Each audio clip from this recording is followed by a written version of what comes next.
Hi, fifth graders. This is my friend, Miss Pullman. Hi.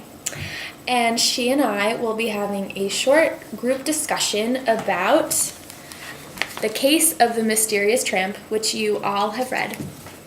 So as we have our discussion, I want you to pay close attention to the types of transitions we use, which you have on your list, and I want you to keep a notice of how we address each other by name.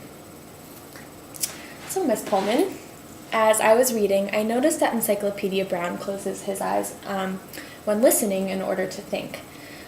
I think that's really interesting because I can identify with that. It made me think of the term the mind's eye because Encyclopedia has to visualize what he's thinking in order for it to make sense to him. That's an interesting idea, Miss Muller. I never really thought of it that way because I don't need to close my eyes in order to think. I think maybe Encyclopedia Brown has to do that because he has a photographic memory. Oh, okay, that makes sense. One simile that I found was on the first page. It was actually the first sentence. Encyclopedia Brown rounded the corner of Maple Avenue like high-speed sandpaper. I thought it was a strange way to describe it, and I wasn't quite sure what it meant. I agree with you, Miss Pullman. That also confused me, but as I reread it, I think that it meant that Encyclopedia went around the corner so fast that the rubber from the tire of his bike and the sidewalk rubbed together like sandpaper would.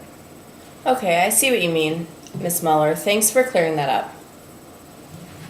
One question that I had was, why doesn't Encyclopedia ever speak about the help that he gives grown-ups?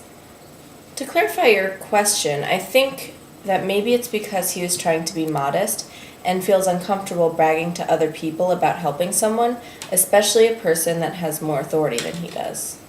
Oh, that makes sense, Miss Pullman. I see what you mean. One thing that I noticed was that the story talks about how the police force in Idaville is unlike any other.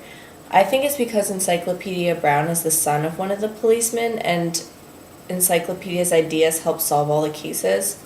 Mm-hmm. Do you think the police force would be as good if they didn't have him? That's an interesting question, Miss Pullman. I don't think that the police force would be as good because Encyclopedia is always able to point out other details that no one else is able to notice about the case. Those clues always help crack the case, so I think that without them, that the police would be confused and kind of left in the dark about the cases. So that was just a short clip of a group discussion that you might have. So I hope that you are keeping track of the types of transitions we used and how we said each other's name when we spoke to each other. Thanks!